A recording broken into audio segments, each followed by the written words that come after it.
This beautiful mosaic is the most detailed image ever taken on the surface of Mars.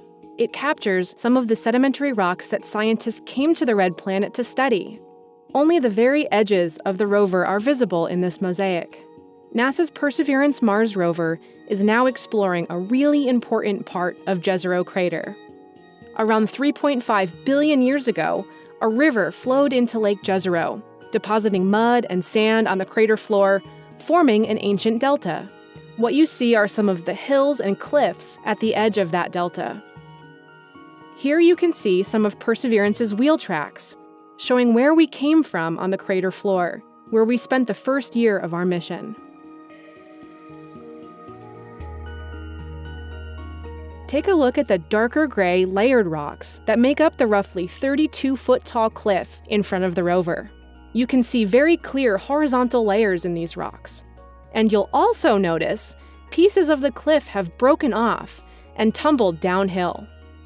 One of the more interesting ones is the 3-foot-tall boulder called Betty's Rock, which Perseverance was able to get a closer look at.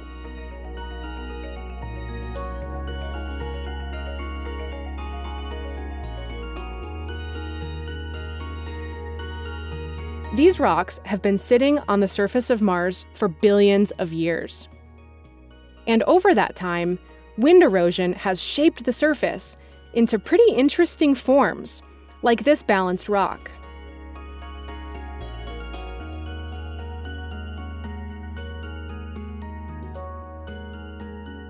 Immediately surrounding the rover is an area called Hog Wallow Flats, previously known as the Bacon Strip, based on its appearance in orbital images.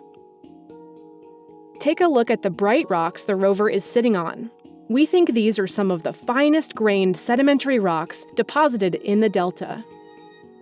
Fine-grained rocks are important because they're typically really good places to look for signs of ancient life. We'd plan to do up to 5 abrasions on the rocks in this area. That's where we use our drill to expose a fresh surface, which allows us to analyze the chemistry and mineralogy. But Mars threw us some curveballs, and these softer rocks didn't always cooperate. Here you can see the result of one of our abrasion attempts. The rock crumbled during the abrasion, preventing us from analyzing the spot. We had 2 unlucky abrasion attempts in this area before achieving success at the Skinner Ridge outcrop. Here, we collected our first 2 rock core samples from the delta, and since then, we've collected 2 more.